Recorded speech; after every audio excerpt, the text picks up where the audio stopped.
wandering through the woods. We're doing some turkey at home, and I will be providing great comedy with my 97-year-old mother drinking beer in my condo and watching football, because that's where we roll around here.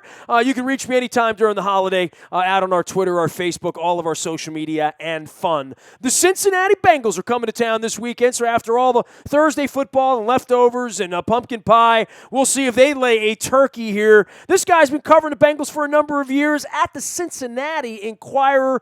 We always have fun when I see him at the Combine, amongst other things. He is Paul Dehner. You can follow his journey out at Cincinnati.com, as well as on his Twitter at Paul Dehner. That's DEHNERJR. Don't confuse him with his dad, but his dad does brag on him on Twitter. But what the hell's going on in Cincinnati, Paul? I mean, I did not run into you in Jersey City with Marvin 2 weeks ago, and I did not get a full update on all things Bengals, but this has been a trying season that looks like it's about to get worse, right? Yeah, I mean, it was already on the edge of sort of going down that ugly spiral that can happen in this league. And then this past Sunday, not only another loss, this time to the Bills at home, but A.J. Green with a strained hamstring. He's going to be out for a little while, definitely for this Sunday. And Giovanni Bernard tears his ACL, so he's out for the rest of the year. Those guys accounted for 44% of this team's offense this season. And, they already had a team that had a lot of new young players they were trying to work into some of the outside skill positions. And this just, it really puts the onus on them, because Green, you guys know as well as anybody, I mean, A.J. Green has been a Ravens killer more than any other team. He was having a great career, obviously, and this was the career year of that great career to this point. And so they're gonna miss him sorely. Well, and then how do you replace him, right? I mean, like, I've sat around here and made all these road trips up and back and forth to 95 and the Jets and the Giants. And, the Ravens are running around playing without Suggs, without Yonda, without Mosley, without Steve Smith, now without Jimmy Smith, without Doomerville all year. I mean, you don't replace those guys. That's why these guys get the money they get. And you can say next man up and all that. But when you lose Jimmy Smith and you got to go cover Dez Bryant, next man up doesn't cut it. When you lose A.J. Green and say, who? Croft, Hill, Wright. I see these names. And certainly in the case of LaFell and Boyd, which was already lacking, right? I mean, they missed Jones and Sanu as it was, right? Yeah, no, you're exactly right. I mean, so much more of the pressure this year had fallen on A.J. Green. He'd been handling it. And the crazy numbers really are, if you look at the A.J. Green splits this year, in their wins in the tie against Washington, he was averaging about 160 yards a game, and in their losses, he's averaging about 60. I mean, when they were able to get him going and turn into the dominant force that he is, they could win games. But if A.J. Green wasn't out there posting 160 yards, they haven't really had enough to win. They haven't had enough other guys that could make plays. And, now you're going to take that away.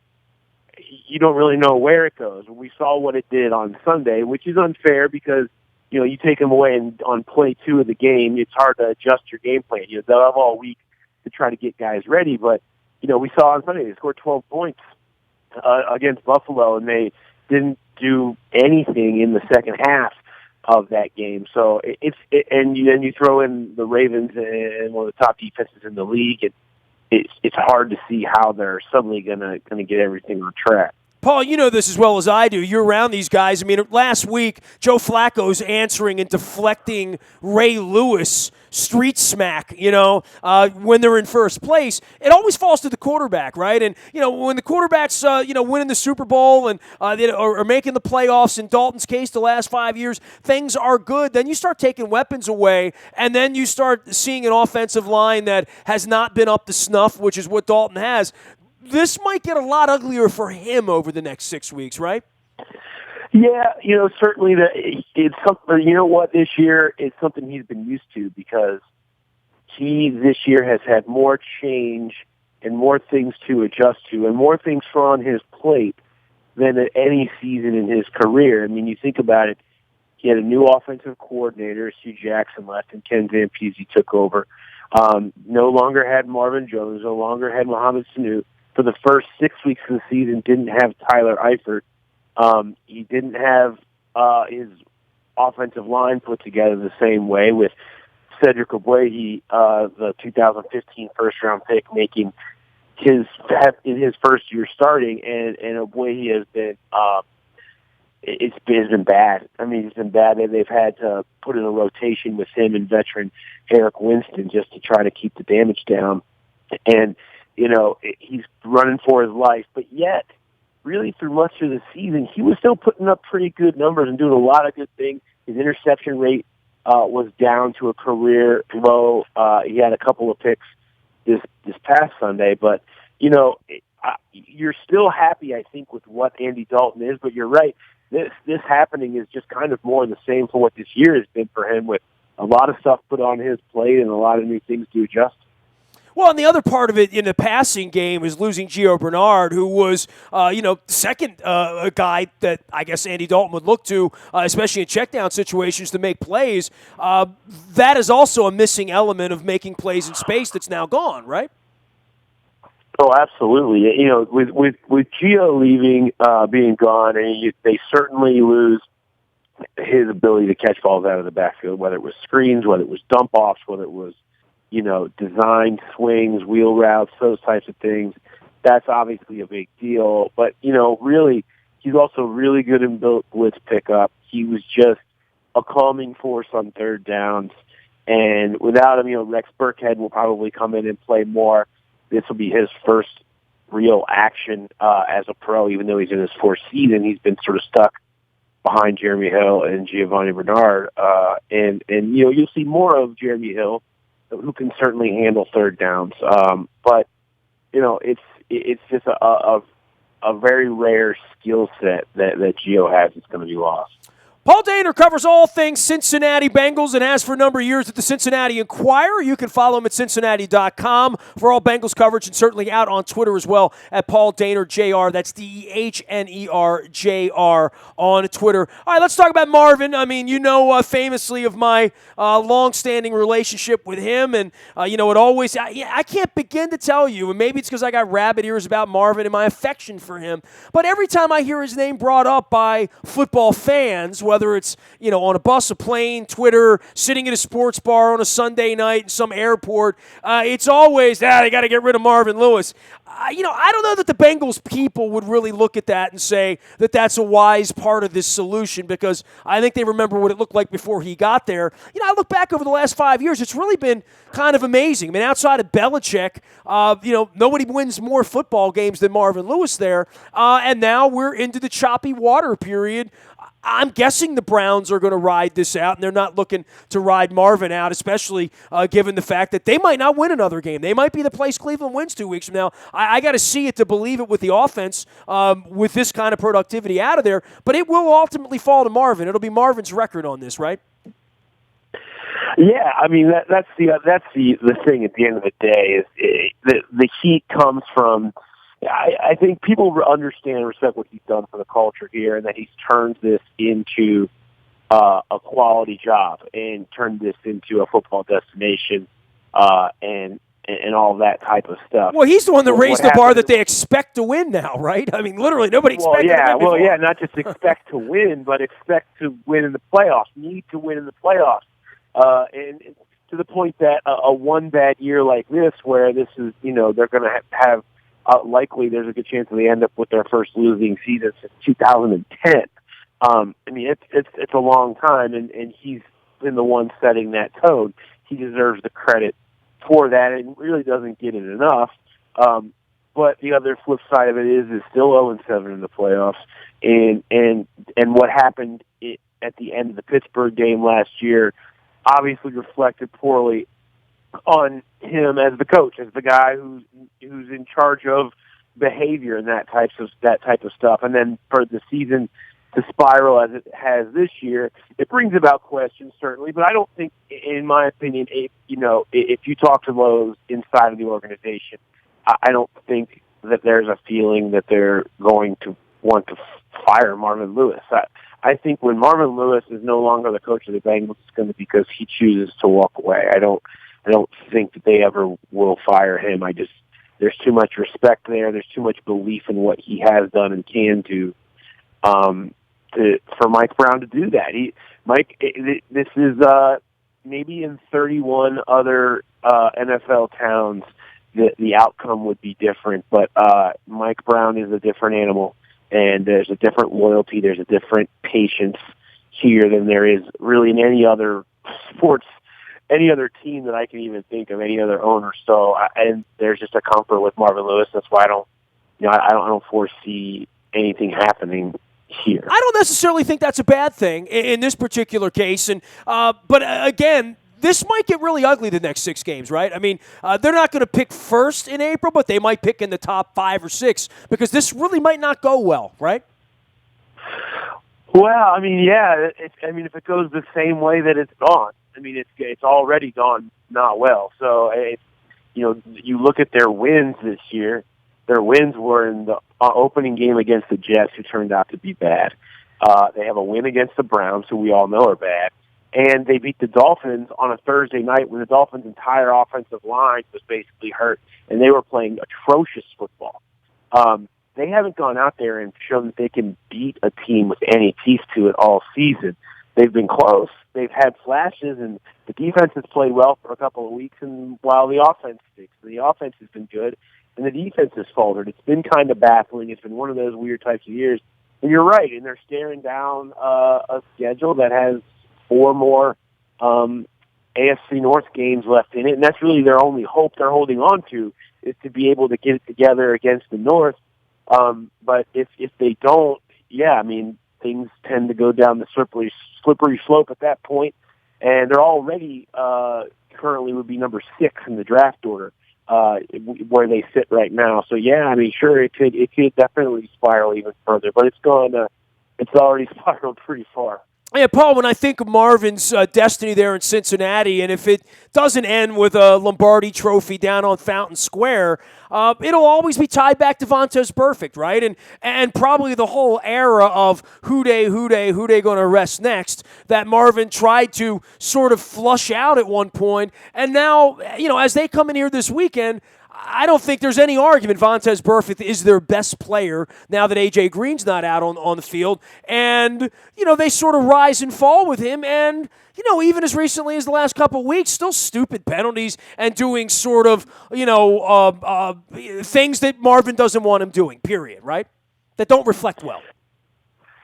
He's played better football. He actually, when he came back, off his 3-game suspension, he didn't play really well in the first 4 games. Certainly not to the standard that they hold him to. The last few weeks, he's been that guy, that sort of Pro Bowl, All-Pro level football player.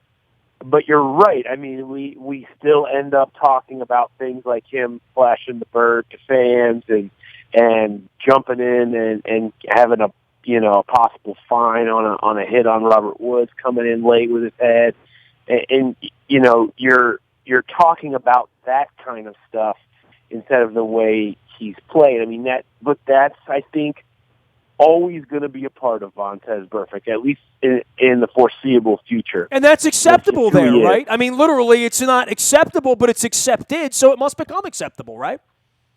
Yeah, I mean, absolutely. I think some of the other stuff they would rather do without, but you're right. I mean, it's not like that's ever been really, as far as we know, punished in-house around here. I think it has. You can argue that it's been enabled a little bit here because they're willing to tolerate it because of how good he is when he plays. Well, he cost them a whole season and came back and lived to tell, right, including a suspension, and they're still happy to put a jersey on him and have him in on Sunday because they need him, right? Because he's a good football player, and I think they believe that, I think they feel like Vontaze certainly was victimized a little bit at the end of last year, particularly with the stuff from the Steelers game in the playoffs. I think they felt that particular incident was blown out of proportion and overshadowed really in what was really an incredible individual game by a linebacker, one of the better games by a linebacker I've ever seen watching football. But because it ended the way it did, and it was put into this whole other thing, and he ends up being suspended, and he's sort of the poster child of what's supposedly wrong with the NFL. This is their team view, and they feel like he was a bit victimized by that. Certainly. Well, I mean, and again, I love Marvin, but if Marvin goes down with the ship there and they never win, that will be that moment, and Marvin's tied to that, and Mike Brown's tied to that, and Andy Dalton, and everybody there's tied to it. You may never see that again, right? I mean, much like we talked about Buck Showalter sitting on Zach Britton and not pitching him in a wild card game, we'll never see that in the postseason. I don't know that we'll ever see a team win a game and have it just literally taken away based on emotion, quite frankly, if nothing else. Yeah, the NFL is crazy, but I cannot imagine ever seeing anything quite like that again. Even now, I mean, we're however many, what we are, 11 months removed from it. I still can't believe it when we talk about it. With everything that happened, it's one of those moments you remember where you were. I remember I was laying in bed with my wife. It was 10 degrees, but I mean, I'm sitting there and my jaw's open, and not just because I know Marvin and like Marvin. And I'm just like, I can't believe this is happening. I can't believe that just happened. It was one of those sports moments, I guess, right? Yeah, no, without doubt, and it's one of those that will live in infamy in this city in particular, because not only just the game, I mean, you just take the game as a whole, but you throw in the rivalry with the Steelers that had reached unprecedented levels last year. Really, the type of stuff that Baltimore fans are familiar with in what those games can become to. But it was just, those games were just brawls, and there were just constant fights and all of that. And then you throw on top of it 25 years without a playoff win, and all of the pressure that was on top of that. And to see it go from a stadium in complete elation of finally having that moment, finally that cathartic moment of winning a playoff game when Burfict comes down with the interception, and then all of a sudden Jeremy Hill fumbles, and Ben Roethlisberger with a half an arm comes out, and then you get what happens with Burfict, and then Adam Jones, and then they're kicking the field goal. It went from really one of the greatest moments in Bengals history to one of the worst. And, I don't think anybody that was in that stadium will forget that roller coaster. Paul Dehner won't forget it. He covers all things Bengals for the Cincinnati Enquirer. Anything you want to say about the division in general, right? I mean, you and I have been at this a long time. We run it into each other, and it's always been all three of these teams a threat to win 12 or 13 games, and the only reason they don't is because they beat each other up. Boy, this has been a little bit of a royal ass-kicking by the NFC East, and, we don't like Washington and Philadelphia and Dallas and like all that around here, and we've had to root for them playing against the Steelers, playing against the Bengals, but they certainly have gotten the better edge of this matchup in this season.